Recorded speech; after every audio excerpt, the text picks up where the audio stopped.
banyakubahwa ndashaka kwinjira mu muryango w'abafreemasoni nzokora ibyo mushaka kandi nanje nkeneye gutunga ngendere muri ya miduga yirabura y'amafime nze muri za gahunda na za ngoro zanyu zamaze kinze kandi nkore imigenzo yose mukorera abanyamuryango bashasha bagomba kubinjiramwo. Iryo ni jambo rya mbere. Itangazo: umuryango w'ibanga w'abafreemasoni urahaye ikaze abantu mwese mushaka kuwinjiramwo kugira muze kwiyorera ibifaranga kubashaka kuwinjiramwo uhamagare kuri iyi nimero. Iyihe nimero si? Uribaza ko iyo nimero ibaho? Uribaza ko iryo tangazo ryo gutumira abantu kwinjira muri Freemasonry ribaho? Uribaza ko hari aho ugendera kugira ngo uhabasange ubature icyo cyifuzo cyo kubinjiramo cyo kwinjira muri Freemasonry ngo unababone? Tikarika aba Freemasons burya nibakurondera ngo nuko ushaka kubinjiramo. Tikarika ahubwo bakoresha uburyo bwitwa cooptation, aho usanga umugwi runaka uhari ariko atari uwari we wese ashobora kuwinjiramwo. Ahubwo icyo bakora nibo bishakira hageze abandi banyamuryango bashasha bo kuwijamo ndetse kugira ngo umuryango bawinjiremwo, kandi burya ntibapfa guhitamo uwo ari we wese habe namba ngo nuko yitwa nde canke iki habe namba, ahubwo baraba umwihariko wawe. Ingabire yawe niyo ikwinjizamo uwo muryango. Ufise impano yihariye kandi ushobora gukora ikintu runaka cihariye niho baguhitamwo babishatse naho nyine, apana wowe bishatse habe namba. Bya bindi urabona ngo jewe ngo hari ahantu nzi ngo hari kibanza ngo bakorera ngiye nka dodora no baturi ciyumiro nka baturi gisabo canje bakemera ko ndawinjiramo habe namba. Freemasonry nta muntu ayinjiramo ngo nuko ubwo washaka kuyinjiramo habe namba, ahubwo no bakora bakavuga ati bakagenzura ati harageze ko dushaka abandi banyamuryango bashasha tugomba kubiyunga ndetse muri Freemasonry cyangwa muri Freemasonry mu Gifaransa dukeneye abandi banyamuryango bashasha. Noneho bakicara mu kanama kabo bakagenzura bakavuga bati uyu mugabo burya ubu nibwo bukomeza afisa parabwo ku mubiri oya, icyo bita influence ku bantu, ububasha ugira ku bantu. Uyu mugabo afise iyi ngabire burya canke imana afise twoyivyaza inyungu tukagera ku migambi dushaka kugerako. Uko niko bigenda. Barakora bakavuga ati ufise irihe jambo mu bantu, nikihe kintu ndetse kikugira ubutandukanye n'abandi, haba ku rwego rw'igihugu canke rw'isi, nuhe mwihariko. Baha ububasha ba star mukunda kuko bo baba bafise impano yo kubashika ku nyota. Hamwe bavuze ngo mwicare muhita mwicara atabibazo, fukama mugafukama. Bakanayita abanyapolitiki bakomeye bafise ijambo n'ibindi byamamare nibo bagenda guhitamo ndetse bakabapropose bakinjiramo mu muryango, kandi burya ufise uburenganzira bwo kubihakana ntiwinjiremwo, ariko wamara kubura inyungu n'iterambere uba ugiye kugera ko benshi burya birakomera kugira ngo uzohakane kwinjira muri uwo muryango w'ibanga wa Freemasonry. Ingoro zabo kandi burya za marinini, izi ngoro za manini cyane kandi bama binjira bazire mu miduga yirabura y'amafime, kandi naho buhagaze hambavu yaho bakorera byo kugura kumenya abinjiye abaribo. Mu 1598 niho bikekwa ko uyu muryango niryo zina nyene bita Freemasonry canke Freemasonry byatanguriye muri Scotland canke muri Ecosse mu Gifaransa.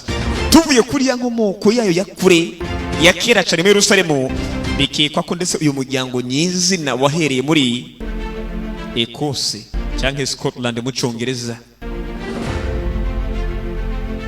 hamwe ndetse no mu Bwongereza mu kinjana ca 17 niho ndetse uyu muryango wakomeje gusakarira. Inshingano zihariye bo bavuga ko bafise ngo ni gukoresha ubwenge kugira ngo bageze ku iterambere abantu baba mwisi muri rusangi. Uburayi bwa Freemasonry yatanguye imeze nka koperative zihuriramo abubatsi, ariko bwina n'uyu munsi baracita abubatsi kandi bigenga. Freemason niko biyita. Nyuma haza kuyuhuza inararibonye muri ibihe by'ububatsi bashinga kagwi. Nyuma babona ko bakwiye kuzanamo abandi ataco bazi kubyo kubaka, ahubwo bazi ubundi bumenyi butandukanye ku rwego rw'ikirenga. Ariko bana bya bindi ngo warizaka nta n'ubumenyi bwihariye ufise ngo bakuzanyemo, oya, bagashaka ba bandi b'inararibonye bafise ubumenyi bw'ikirenga bakabashira muri ako kagwi, kaba akagwi k'inararibonye.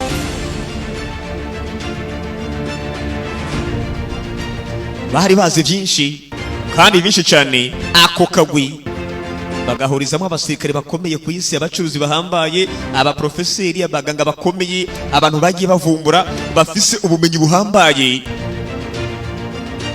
bafise intego imwe yonyine iyo gushinga akagwi k'abanyabwenge n'ikirenga bategerezwa kuzoshingira imirongo ngenderwa ko abandi dusigaye ku isi. Ako kagwi kubera guhurikirwamo n'abakomeye bafise ubwenge bwinshi, ni nako kagwi iyo kashaka ko ibintu runaka bihinduka, byahinduka hatarinze ndetse kwiyambaza abayobozi cyangwa abanyapolitiki, kuko ubwako kari akagwi k'inararibonye. Kubera ndetse akagwi katangujwe n'abubatsi kaminuza barenze abandi muri ivyo bihe, ni nayo mpamvu kugeza uyu munsi mu bibaranga harimo ekeri ndetse na kompa y'ubwubatsi. Burya abafreemasons bagiye bakwirakwira muri koloni z'abongereza no muri Amerika, ku buryo mu bashinze igihugu cy'Amerika hafi ya bose bari abafreemasoni, naho hemezwa ko muri 56 abari abafreemasons ko bari 9 gusa bizwi bidasubirwaho. Ariko abacukumbuzi n'ubucukumbuzi bwo bwerekana ko ahubwo mu bashinze igihugu cy'Amerika hafi ya bose bari abafreemasoni, aho bita the founding fathers, abashinze ubutaka bwa Amerika n'igihugu Amerika nyene nkuko tukizi uyu munsi cy'ubuhangange, bari abafreemasoni, ku buryo aba president 15 bose ba Amerika byari bizwi mu buryo butavuguruzwa ko ari abafreemasoni.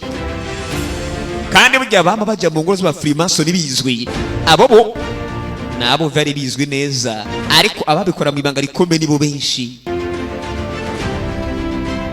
Abafreemasoni burya bagendera ku mahame ane, ariyo ubwankamugayo, ubugenzi, kubaha no gufasha.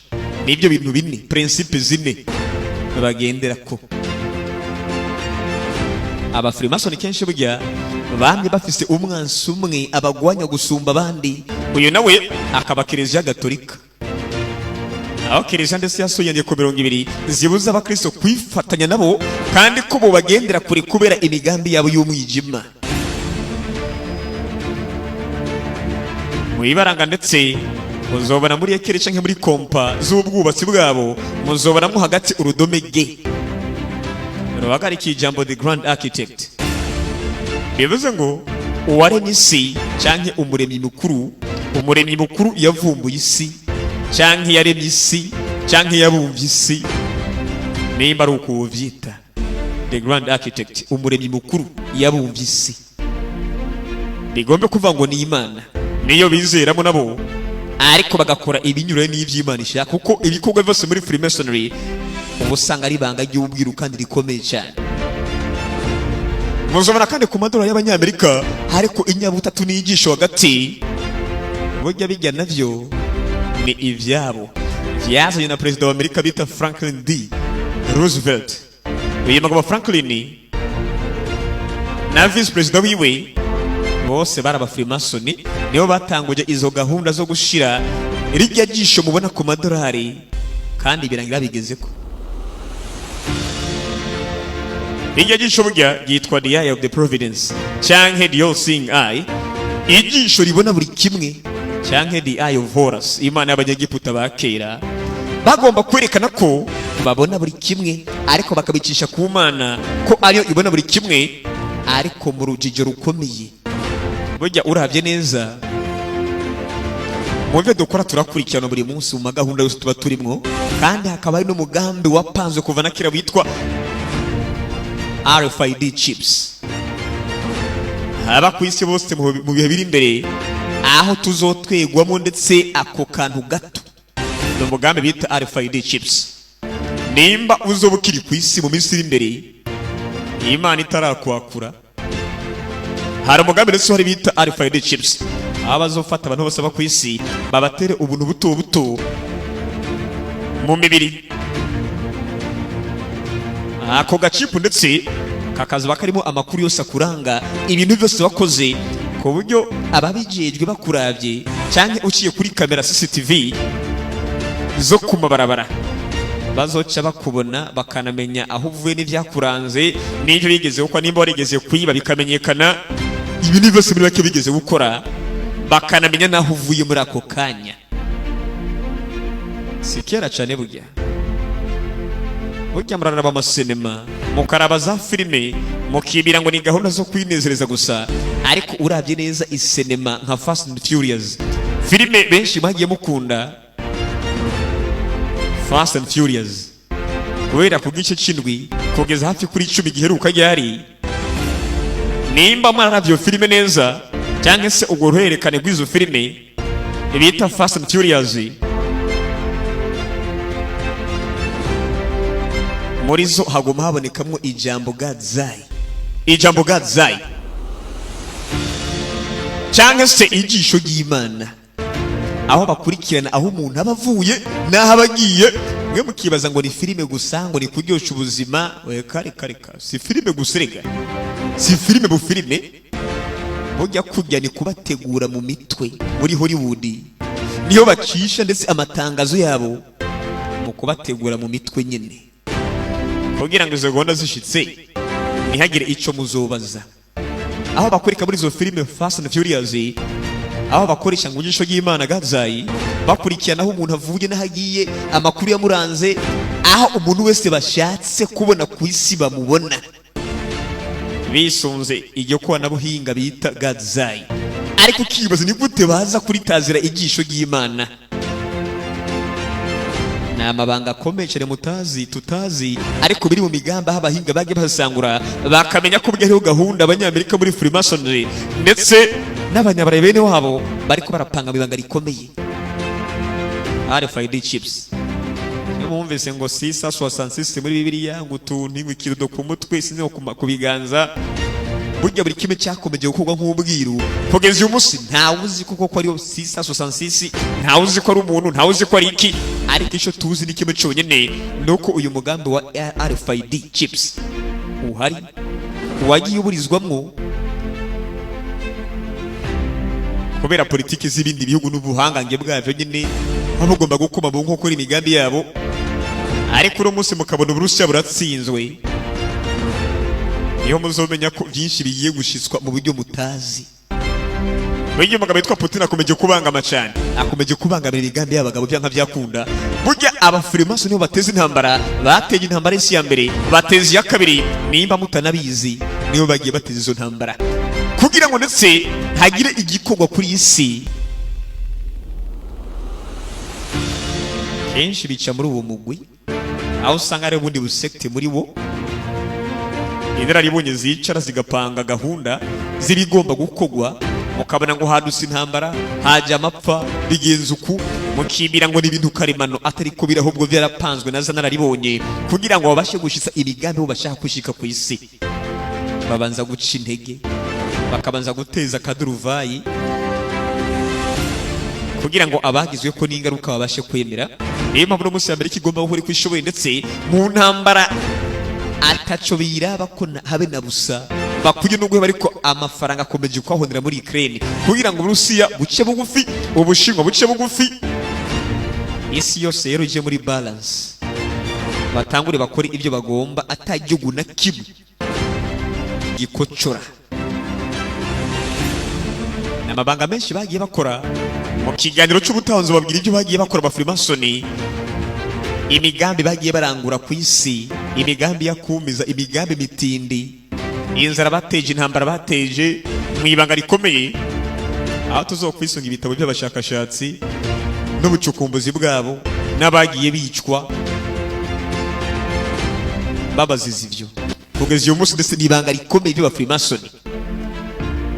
Ari nababwiye ko burya utabisaba kwinjira muri Freemasonry, ariko gahunda ubu ihari nuko uzoshaka kwinjira muri Freemasonry imiryango igiye gukingurwa muri gahunda bise all you have to do is ask.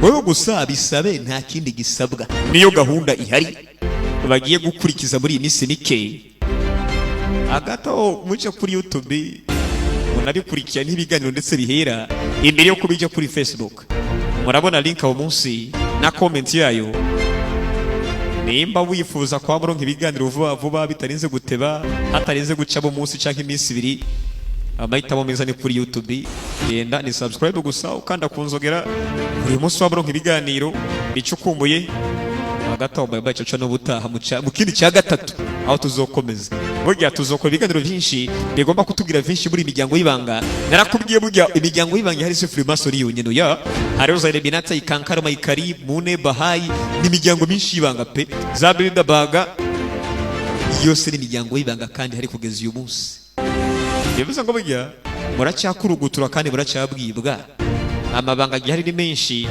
abagiye bicukumbura bo ni benshi abagiye bicwa ni benshi aho tuzogenda turabere ibyabo nabo